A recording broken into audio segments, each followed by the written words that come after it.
Welcome to Capital City News, your source for staying engaged and informed with Salt Lake City government. I'm your host, Brian Young with SLC TV. For our episode today, we spoke with Felicia Baca about the $500,000 grant that the city received to hand out to arts organizations and artists affected by COVID. Our History Minute is about the rat and fly bounties the city used to put out. And before we get to those, it's time for our legislative update, our look back, and then we'll take a look ahead. At its March 1st meeting, the City Council received an update from the mayor on the COVID-19 pandemic, homelessness, and other initiatives. Held a hearing on Budget Amendment 6, which included a discussion for over $5.8 million in additional funding from the U.S. Treasury for pandemic-related rental assistance, and heard public comment on a variety of issues. To learn more, visit slc.gov/council. Building on the success of Salt Lake City's robust healthcare innovation sector is the new centerpiece of Mayor Aaron Mendenhall's Tech Lake City economic development strategy. The mayor's healthcare innovations blueprint outlines recommendations in 4 areas to build the industry and create more jobs. Those areas include branding, promotion and growing, increasing investment, emphasizing pathways and partnership, and strengthening foundations and removing barriers. For more information, visit slc.gov. Mayor Aaron Mendenhall and Salt Lake County Mayor Jenny Wilson, both University of Utah graduates, organized an event alongside the Salt Lake City Council and Salt Lake County Council to celebrate the 2021 University of Utah football team and their achievements. University officials, the University Board of Trustees, and Salt Lake City and County Council members were also in attendance. Mayors Mendenhall and Wilson read a joint proclamation recognizing February 22nd as 22% more for Utah Football Day in Salt Lake City and Salt Lake County. To watch the full event, visit our YouTube channel. The Redevelopment Agency held an event celebrating the renovation of Salt Lake City's historic Jackson Apartments, for which the RDA provided a $1 million loan. This project has ensured the preservation of 80 existing affordable housing units for the city's elderly residents, making 60% or less of the area median income, as well as significant upgrades to the building, including the restoration of historic facades, unit updates, and improved ADA accessibility. For more information, visit the Redevelopment Agency's website. Salt Lake City's waste and recycling teams work hard to make sure that residents' recycling, compost, and trash are picked up every week from 42,000 homes and businesses. When you find yourself behind a waste and recycling truck, be patient and put safety first.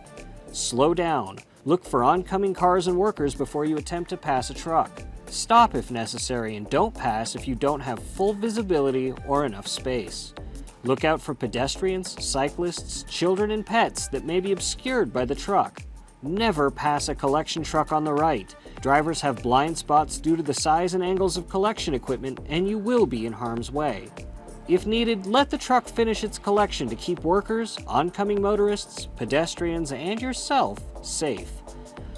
We can all do our part to prevent accidents and keep ourselves and Salt Lake City's waste and recycling workers safe. For more information, visit slcgreen.com. Though COVID case numbers are dropping and the weather's brightening, we're not out of the woods yet. The best way to defeat COVID-19 once and for all is to make sure you and your kids are vaccinated or boosted. Be courteous and wear masks in public around folks with high-risk factors. Wash your hands and social distance wherever possible. For more information about COVID-19, visit the County Health Department website. Our interview today is with Felicia Baca. She heads up the city's arts programming and department, and she talked to us about the grant the city received to pass out to artists and artist organizations affected by COVID. So we are so excited. We have been awarded a $500,000 grant from the National Endowment for the Arts of American Rescue Plan dollars. And these grants are really exciting for our community. In particular, we'll have an individual artist grant and also a racial equity grant. And this is so exciting from the National Endowment for the Arts because it's very rare for a grant of this size to be specifically targeted toward individual artists in a city outside of a nonprofit organization. What makes you really excited about receiving this money, and what good can it do in the community that you can see? We were only one of 66 local organizations that received this award nationally, and no others in Utah. So we feel incredibly grateful to be able to pass these dollars through to artists in Salt Lake City and artists across the state, really, for projects in Salt Lake. And so we feel like we've had artists be so hard hit by the pandemic. And we know also that communities, BIPOC communities, and those that we're seeking to further racial justice with have also been disproportionately impacted by the pandemic. So this is going to be an incredible opportunity for artists to further projects across our city that address these things and really help revitalize and uplift our communities again. You said, that the arts are one of the hardest hit sectors by COVID-19 and the pandemic. Can you talk about how this grant specifically, why that was for artists, and how this grant is specifically going to help address some of that? Well, our artists in the community, of course, we gather. A lot of our field is about performances and art galleries and music and getting people together in the community. So the pandemic, of course, we were unable to do that. And we saw a lot of artists that, are gig workers and part-time workers, and that gig economy really had some challenges. And it also made it more challenging for artists to get dollars for unemployment in our community. And so things like tourism were greatly impacted, which arts is a huge part of.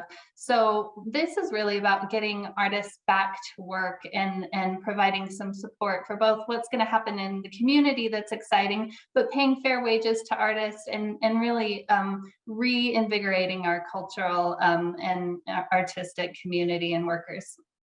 How can artists participate in the grant, and where would you send them to do that sort of thing? Yes, so artists can apply at saltlakearts.org in the grants tab. And these grants are going to open up March 1st and close March 29th. And there's a required training session that artists will need to attend online. And we will be having grant dollars anywhere from $500 up to $15,000, depending on the grant category that somebody applies for. Time again for the History Minute. Starting around 1912, the Salt Lake City Health Board offered bounties on rats and flies in order to help prevent the spread of disease. School children rallied to collect the bounties, organizing themselves into clean town clubs. A single rat or 100 flies would yield them 10 cents apiece. In 1914, the city reduced the bounty on rats to 8 cents per, but flies remained 10 cents per 100 in the spring. In the summer, the bounty was paid 10 cents per pint of flies. People could only collect their bounties on Tuesdays and Saturdays. In 1914, the city council appropriated a full $1,000 to the bounty program, and that would have paid for 10,000 rats or up to 1 million flies. The program helped keep diseases out of the city, but the pandemic in 1918 would sweep through anyway. Today, there's no bounty on rats or flies, nor is there a city health board. That's it for another episode of Capital City News. Remember, the best way to stay engaged is to stay informed. You can do that by following us on social media at SLC.gov, subscribing to us on YouTube, or watching us on Channel 17. So, reporting in from the foothills above the city, I'm Brian Young.